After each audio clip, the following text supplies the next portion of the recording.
James Kaufman, World News Report today.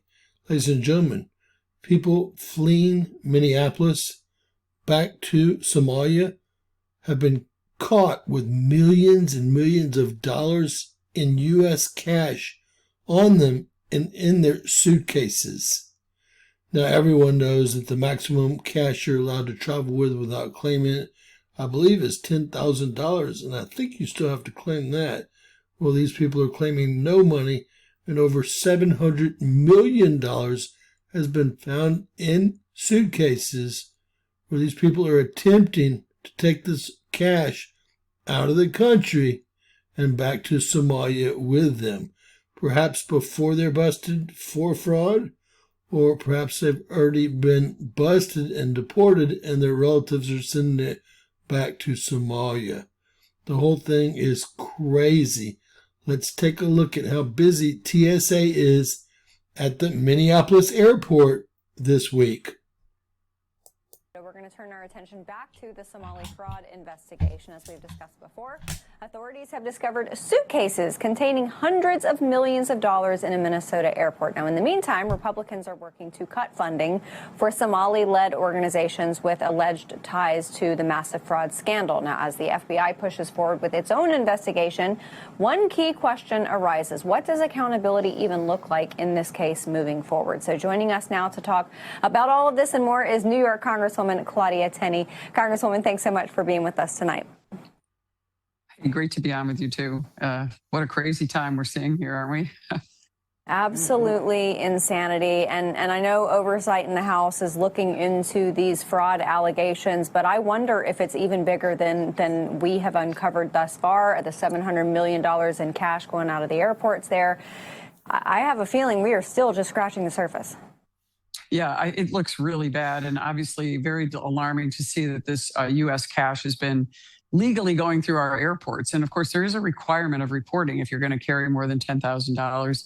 There's a reporting requirement, but I think a really interesting part about this is if, isn't it going to be a little suspicious when you start seeing 10,000, 100,000, millions, and now, more, as John reported earlier, more money that goes through JFK, goes through the Minneapolis airport. Something's wrong there. And I think something that's very interesting that we impose on banks is that banks are required under banking law to require and file and keep track of what they call suspicious activity reports. This is something I think we need to do now when we see the large amounts of U.S. cash, and it's always U.S. cash. I mean, you're not going to see, Chinese yen or anything else going through there. And U.S. cash is king, and we need to certainly have this type of cash exchange reported.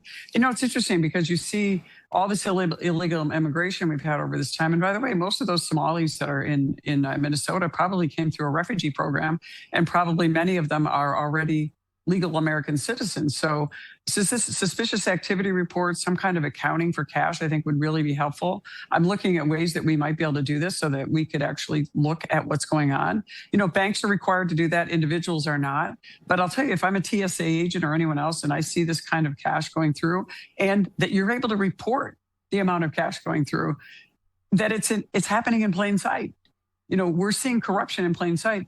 Most of the remittances that go back often go to these foreign countries, and there's substantial portions of their economy, whether it's Guatemala and Mexico and other countries. Their own workers are sending that money back. But this is at a level that is just unprecedented. And I really think we need to look into a way to track that and to actually show that we can hold them accountable, and that type of suspicious activity leads to fraud, arrest, and what we're seeing unfold every day in Minnesota, which seems to get worse by the day. Yeah, no doubt about it.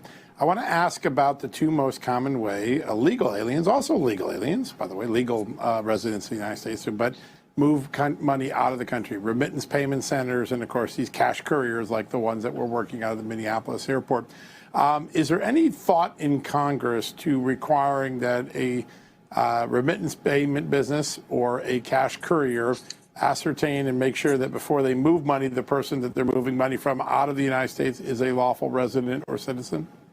Yeah, I think that should be a requirement. And also, they should have some kind of certification that you are a person that we can trust. Our intelligence forces have already vetted that you can be carrying these huge amounts of cash back and forth to other countries. And I don't think those types of laws are in place. And I think that's a really good way to start having accountability and also tracking where this cash leaving the United States is going. And look what it would have led to had we paid attention to this over the last 10 years and what you reported earlier on $700 million. I mean, that's almost $1 billion going, I think it was 700 million going, through an airport in Minneapolis, not JFK. Amazing, right?